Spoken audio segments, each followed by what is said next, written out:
Today I'm going to be reviewing this lovely book right here called Unfolding Grace by Kikelomo Kuponiyi. So let's get started.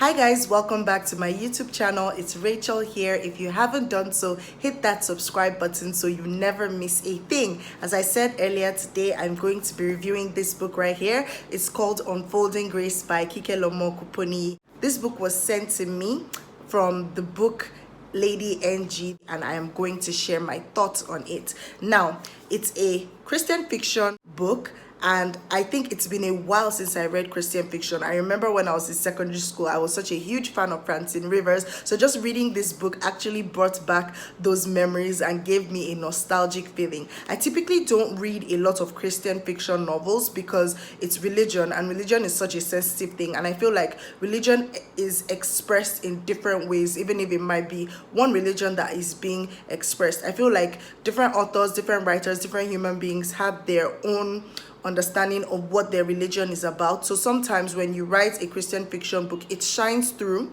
in your novel of your own understanding of that particular religion. So reading this one was me just opening up my mind and saying, okay, let's see what we have in there, bearing in mind that I didn't particularly hate those books that I used to read by Francine Rivers. I actually really liked them. So this one seemed like a promising read for me. Before I start, I'll give you some insight on who the author is. Kikelomo Kuponiyi is a retired banker, lawyer, and writer. After obtaining her law degree, she ventured into banking, where she stayed for over 2 decades. Her love for the arts was, however, kept alive through writing journals, poetry, and short stories. She recently retired from banking and is working with God to navigate his plans for the second half of her life. Unfolding Grace is her first published novel. She blogs at www.kikesthoughts.wordpress.com.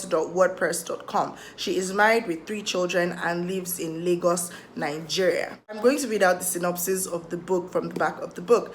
Bayo had it made: a rich father and good business acumen, a beautiful professional fiancée, a new business that promises a wealthy future. What more could he ask for? Things were looking good, then God stepped in. What happens now? Thus starts the journey of his life, where he would need God's unfolding grace to come into the future pre-planned for him. So when I first picked up this book, I know that I looked at how many pages it was, and it was like close to 400 pages.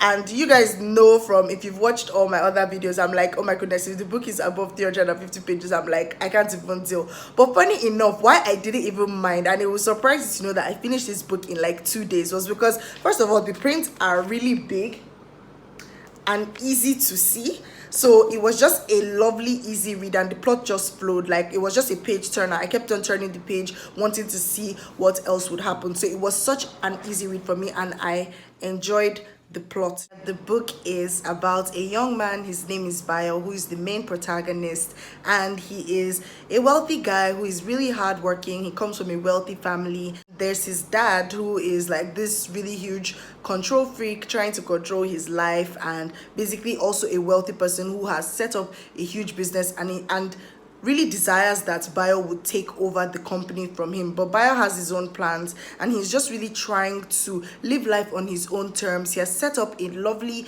tech company that he knows will run. There's a lot of foreign investors and things that are going on really good for him on the one hand. Now there is Temisayo, who is what I would call the assistant leading protagonist, and she's this lovely young lady who works in a bank, who is really hardworking and is trying to make her way to the top as a deputy manager of her bank. And that's not something that is very popular with a lot of young women in her field. So she knows this, and she's aware of all the challenges that she has to face just so that she can get to that particular level. So she's there in her own world, being focused, just doing her own thing. Then these two meet, they fall in love, and he proposes to her.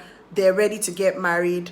They're trying to plan a wedding. Then something happens where Bayo now meets a priest, and the priest tells him, oh, you need Jesus. And then he starts this whirlwind of events of him trying to find God and develop his relationship with God, and just have an intimate relationship with God, basically. So obviously, because he's not the only one in the picture and he has already proposed to Temisayo, he tries to drag her along on his journey. But remember that this is his own journey, and she is just there along the line, also rubbing off of the excitement that he has that he now has in his life because he has found God and he wants to develop an intimate relationship with God. However, you can see that Temisayo's own desire has to grow on its own because that's for her own journey. And while she's excited to at the possibility of finding God and all of that, she struggles a lot because the dynamics of their relationships now change since they were dating when as the book says, they were unbelievers and then they now became believers. So a whole lot of events now happen along the line that shift the course of Bayo's life, obviously to the dismay of his family members and his relatives who are expecting, especially his dad, who are expecting that he's going to sort of take over from the company that has been set up for him and is worth like at least millions of dollars. And it only makes sense that that's what he would do. And for a while he tries to balance both lives, but he's like, oh, this is my calling in life and this is what I want to do. So he wants to go to like remote villages to preach the word of God and just basically have fun with the inhabitants there. Maybe not have fun, but just sort of live a life there. And Temisayo on the one hand is asking, okay, but what about me? Where do I fit into this plan? And then they have this huge back and forth tussle, and he's also holding on to the relationship because he's like, oh my goodness, I really love this person. How am I going to let this person go? And on the advice of other people, he's then able to let go of the relationship and just say, look, I can't keep on dragging you along, which I mean, in my own opinion, I thought was a very good thing for him to have done, because he could not have kept on dragging her along saying, oh yes, you too, you must find God, yes, you must come on this journey with me so that we can all be excited. And she definitely had her issues with it and she was struggling because it wasn't her time, I guess, to sort of connect with God or to find that deeper spiritual calling that Bayo had experienced. So he let go of the relationship, and then along the line there's a happy ending in the most unusual of fashion. I thought that all in all the plot was really lovely and it was easy to read, it was easy to understand. As it relates to the characterizations of the characters in the book, I felt like the author also did a good job in developing the characters. I could tell the kind of person that Bayo was, although some decisions that he made me question, like, okay, like what's going on here? And I could tell the kind of person that Temisayo was. I really admired her business acumen. I also had some concerns which I will address much later. I could tell a lot about Bayo's father just by the way he was written in the book. He's this like wealthy, rich businessman who has set in place certain things for his children, and Bayo was clearly his favorite child. He wasn't even trying to hide anything about it. And then just imagine your favorite child who you've set up everything for doesn't want to take up anything after you and just wants to set his own life. So of course him and Bayo had a lot of back and forth, but he really admired Bayo because Bayo was the only one that could stand up to him and tell him, hey, this is what you're doing that I don't like. So he was definitely a very hardworking man, and you could just see who he was from the way he was written about. So I thought that the author did a great job in terms of the characterization. The writing style was the best for me because it was too easy, and that's why, like I said, I was able to finish the book in 2 days. I love the fact that there were big prints, even if the pages were, I told you guys, 400 pages, and I'm like, but I honestly did not mind. It was something that was so easy to read. I loved her writing style. She wrote in the third person narrative, like an omniscient point of view where you could see everything that was going on, and I really appreciated that because it made it easier to understand and just follow through. I know that while I was reading, there were certain things that were going on in my mind. Like, one, I wondered, okay, why was it that Bayo just had this urgent need to find God and made a lot of impulsive decisions based on that? So I think that for me, I wish that I could have seen Bayo's previous life in terms of a spiritual point of view, like maybe what was lacking or what wasn't there that made him so, oh my goodness, yes, I found God, I'm ready to go and conquer the whole world. I wanted to see that more explored by the author. You know, sometimes I know that there's that excitement from having found this either spiritual freedom or this spiritual connection with God, that you're ready to go and conquer the world. But at some point it was like, okay, some of these decisions are quite impulsive, and I wanted to know what his life was like before he actually had this encounter so that I could feel the hunger with him as well. And then also, I know that while I was reading and I fell in love with Temisayo's character and all, I also wondered, like, did she make the decision at the end that she did? If you want to know what I'm talking about, you can pick up the book. I wanted to know whether she made a particular decision, like a really huge life-changing decision that was like, wait, what?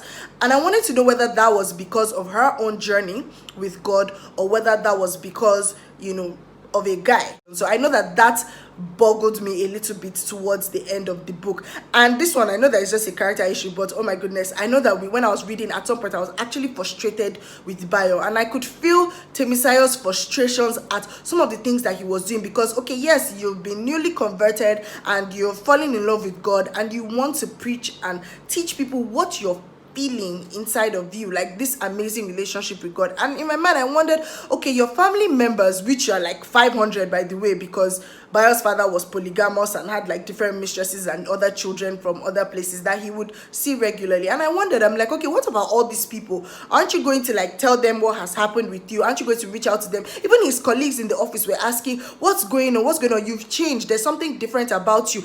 You just jet off to one place for one meeting, or it's something personal, this one, that one. And he left the company to someone who was obviously capable to run it, but he didn't even tell the person, oh, this is what I've come into. I don't know whether it was intentional that the author wrote it like that to show that he was sort of an impulsive person. I don't know, but I'm looking at it from a clear perspective and not somebody who is deeply into like missionary work or like traveling to remote villages to preach and teach the word of God. So yes, I understood his excitement, and yes, I understood how amazing it is when you have that spiritual intimate connection with God and you just want to tell the whole world about it. But I'm like, okay, what about the people immediately around you? And that's why Temisayo was frustrated, because I'm like, okay, step by step, let the people around you know what's up, and then you can go to wherever you want to go to. I know that also in reading, because I had said it's a Christian fiction novel, and of course religion was expressed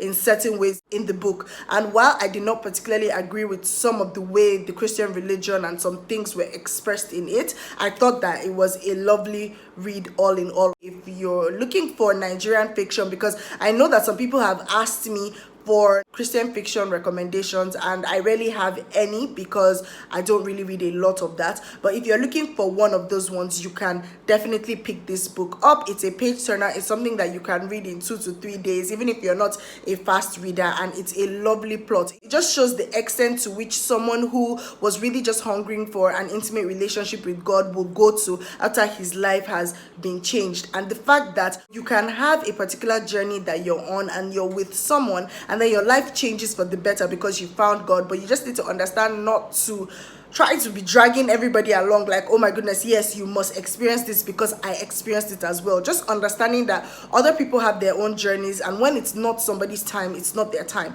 I do know that Roving Heights bookstore has some copies of these books, and I will leave their Instagram link in the description box below so that you guys can check that out. So thank you very much, the book lady, for sending me a copy of this book. I enjoyed it, and thank you guys so much for watching this book review. Let me know in the comments if you are going to pick up this book, or if it's something that you would read as well. And if you have any other nice Christian fiction recommendation books for me, be it Nigerian or foreign, please share with me in the comments as well. I will see you in my next video.